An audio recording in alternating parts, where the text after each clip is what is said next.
I really think there's been a shift, in our culture.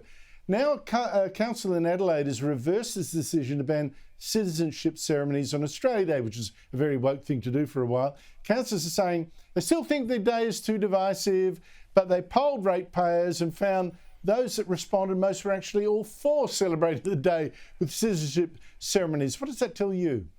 Well, it tells me that the good people of Unley in South Australia deserve a council which actually represents them, because clearly this council does not. I mean, get rid of them. Seriously. 60% of those polled said they were quite happy for the citizenship ceremonies to remain on January 26th. So why did they create this chaos? Why did they create this issue within the good city of Unley? I mean, clearly there was no appetite for it from the residents themselves. It was the councillors who thought, oh, we better be careful, we better not offend anyone. But they've just created a crisis out of nothing. And what a waste of money and a complete own goal by that council.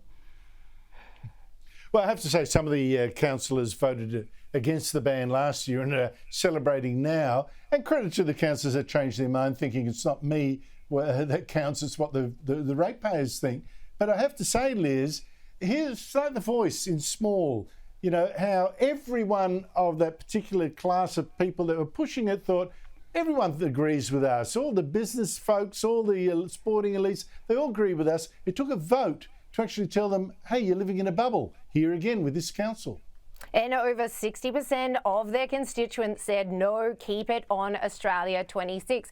It's a hard pill for the activists to swallow, Andrew, that Australia Day will actually always be the 26th, because you can't change a birthday. It is the birth date of modern Australia. So even if technically you don't celebrate it on that day, it will always be Australia Day. Big props to Councillor Rebecca, what's her last name? Rogers, for getting this up. It actually only got up by 2 votes.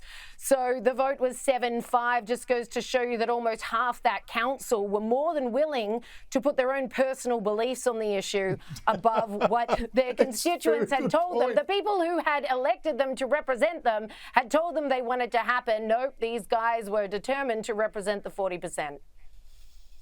Take a note of the names. Very quickly, Louise, a troubling report in Australia Today. Dozens of doctors, specialists, child mental health practitioners signed an open letter saying they have serious professional concerns about a document commissioned by New South Wales Health that'll go to working out clinical guidance for youth transgender services. These experts say it's making false or misleading claims, for instance, that puberty blockers are safe, effective and reversible. I wonder whether we need really an inquiry now after so much damaging evidence overseas about transgender services. I agree, and that damaging evidence is the children, vulnerable children who've gone through this treatment and now regret it, and they've irrevocably changed their lives as well. We do need a proper inquiry into this. I mean, any parent who's considering this or worried about this at all, it's a massive issue and it's irreversible issue, and I do feel it's been swept under the carpet, that people don't want to ask the hard questions about it for fear of being, labelled transphobic or labelled, old-fashioned or whatever. Exactly correct, Louise. Exactly correct. Louise Roberts, Liz Thorah, thank you both for your time.